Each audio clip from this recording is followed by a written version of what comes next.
তাই আজকে আমি কালো দিবস পালন করার জন্য এই কালো শার্ট পরছি। আমরা এসব সিপিএম কি কংগ্রেস তৃণমূল বিজেপি বুঝি না।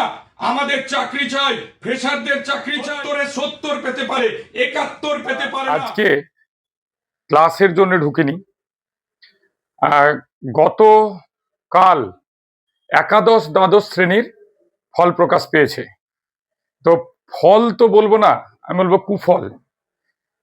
এই ফল প্রকাশের পরে আমাদের রাজ্যের শিক্ষিত যুবক যুবতীদের ওপর যে সুপরিকল্পিতভাবে একটা নিপীড়ন চলল, একটা অত্যাচার চলল। আমরা দেখেছি পাকিস্তান আফগানিস্তান থেকে টেররিস্ট ঢোকে আমাদের দেশে, আমাদের মানব সম্পদকে হত্যা করে। গোটা দেশের মিডিয়া, গোটা রাজনৈতিক দল এক মঞ্চে এসে একসঙ্গে প্রতিবাদ করে। আজকে আমি জবাব চাইছি তাদের কাছে, দল মত নির্বিশেষে। আমাদের যে এই যুবক যুবতীরা, আমাদের যে এই শিক্ষিত ছেলেমেয়েরা, তাদের সঙ্গে সুপরিকল্পিতভাবে তাদের ওপর অ্যাটাক করা হলো, তাদের ওপর অত্যাচার করা হলো, তাদের মানসিকতাকে নষ্ট করে দেওয়া হলো। একজন 70-এ কত পেতে পারে? 70-এ 70 পেতে পারে, 71-72 পেতে পারে না। এটা কি হচ্ছে? এটা কি হচ্ছে? 70-এ 70 পেয়েও তাকে ইন্টারভিউতে ডাকা হচ্ছে না। এটা অন্যায়। যেভাবে আমাদের শিক্ষিত যুবক যুবতীর ওপর এই আক্রমণ নেমে এসেছে সুপরিকল্পিতভাবে, এর বিরুদ্ধে সোচ্চার হওয়া উচিত। আমি তো 4 ঘন্টা 5 ঘন্টা করে একটা ক্লাস করিয়েছি, 8 ঘন্টা 6 ঘন্টা করে ক্লাস করিয়েছি, সারা বছরের ক্লাস 3 মাসে করিয়েছি। আমার কষ্ট হচ্ছে যতটা আমি জানি, কিন্তু আমাদের নিম্ন মধ্যবিত্ত নিম্নবিত্ত পরিবারের যে সমস্ত শিক্ষিত যুবক যুবতী, যারা হিন্দু মুসলিম বৌদ্ধ খ্রিস্টান মতুয়া, সব ধর্ম সব সম্প্রদায়ের, যারা নারী যারা পুরুষ নির্বিশেষে যারা এই পরীক্ষায় বসেছিল, তাদের ওপর অত্যাচার হয়েছে। এই অত্যাচারে যে মূল পান্ডা, আর কুকুরকে নিয়ে আদর করার ছবি ভাইরাল হচ্ছে, প্রেমিকার গল্প নিয়ে ভাইরাল হচ্ছে। আমাদের অপদার্থ মিডিয়াগুলো এগুলো নিয়ে মাতামাতি করছে। সে আজ জেল থেকে বেরিয়ে এসে হাসি মুখে প্রেমের জয়গান করছে, আর আমাদের ছেলে মেয়েগুলোর ওপর নোংরামি চলছে। এটা কি? আমি শুধু বাংলার কথা বলছি। বাংলাতে ফ্রেশার ইউআরএ পেয়েছে 0, ইউআর ফিমেল পেয়েছে 0, ডাক পায়নি। ওবিসি এ পেয়েছে মাত্র 2, ওবিসি এ ফিমেল পেয়েছে 2, ওবিসি বি পেয়েছে 7টা ডাক, ওবিসি বি ফিমেল পেয়েছে 6টা ডাক, এসসি 4টে, এসসি ফিমেল পেয়েছে 4টে, এসটি পেয়েছে 0, এসটি ফিমেল পেয়েছে 0। মোট ফ্রেশার পেয়েছে বাংলাতে মাত্র 25 জন ডাক। পিএইচ ওই সব ক্যাটাগরির মধ্যে মেল ফিমেলের মধ্যে রিজার্ভের মধ্যে ঢুকে গেছে 13 জন। ইডব্লিউএস বাদে মোট ফ্রেশাররা 38 জন পেয়েছে। মামার বাড়ি।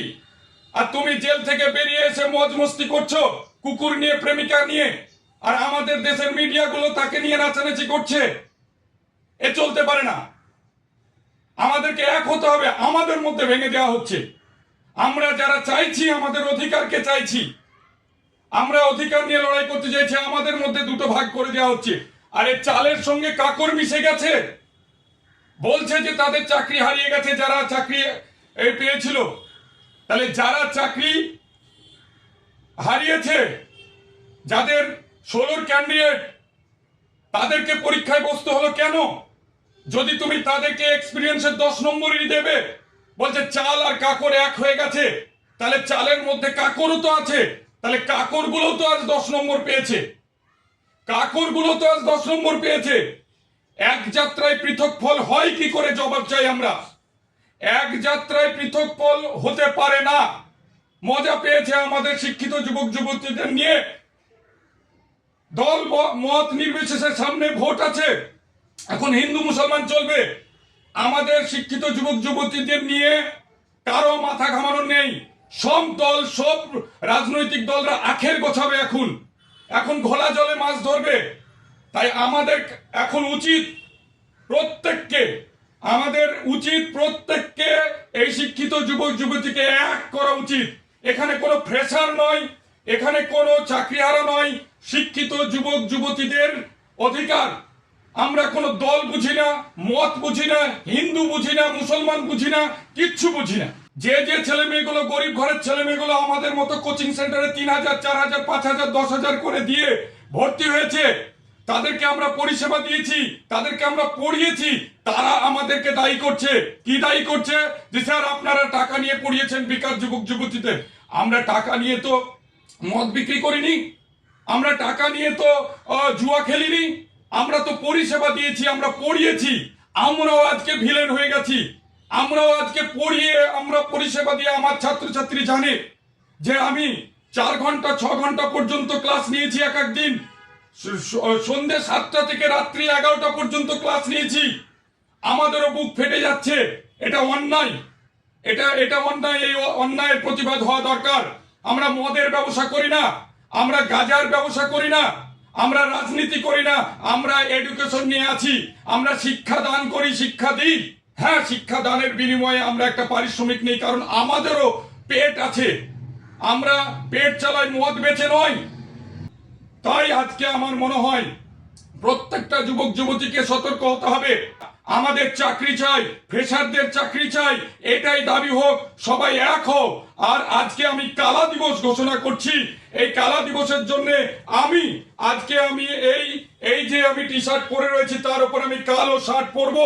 আমি চাইবো আমার যত ছাত্রছাত্রী আছে আজকে এই কালা দিবস হিসেবে পালন করুক। গোটা পশ্চিমবঙ্গের ভাই বোন কালা দিবস হিসেবে পালন করুক আর প্রতিবাদ করুক। তাই আজকে আমি কালো দিবস পালন করার জন্য এই কালো শার্ট পরছি। আমি চাইবো গোটা পশ্চিমবঙ্গের শিক্ষিত যুবক যুবতী এই কালো দিনকে মনে রাখুক এবং লড়াই শুরু করুক। এই লড়াই লড়তে হবে। এই লড়াই কারো নয়, এই লড়াই হচ্ছে আমাদের লড়াই, শিক্ষিত যুবক যুবতীর লড়াই। যে আমাদের দাবি চাকরি। আমি শুধু একটা সাবজেক্টে একটা ছাত্র কত ভালো রেজাল্ট করতে পারে, 70-এ 70 পেতে পারে, 71 পেতে পারে না। কোন পৃথিবীর ইতিহাসে কোন পরীক্ষাতে 70-এ 71 পেয়েছে এমন কোন ইতিহাস নেই।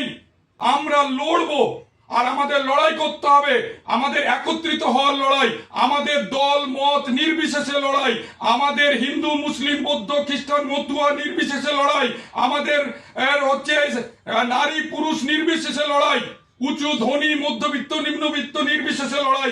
আমাদের লড়াই, আমাদের চাকরির লড়াই, আমাদের অধিকারের লড়াই। এ লড়াই লড়তে হবে। তাই আমি ঘোষণা করছি এই ফাইনের লাইব্রেরি থেকে, এই গ্রন্থাগার থেকে কালা দিবসের ঘোষণা করছি। তোমরা সামিল হও, প্রত্যেকে কালা দিবস পালন করো। তো আমার সেই সমস্ত ভাই বোনদের প্রতি যারা 60-এ 60 পেয়েছে, যারা 55 পেয়েছে, 58 পেয়েছে, 70-এ যারা 65, 67, 68 পেয়েছে, তাদের প্রতি আমার সমবেদনা রইল। আন্দোলনের সংগ্রামের এবং যৌথভাবে আন্দোলনের দল মত নির্বিশেষে আন্দোলনের এই অভিনন্দনের মধ্যে দিয়ে আমি আমার বক্তব্য শেষ করলাম।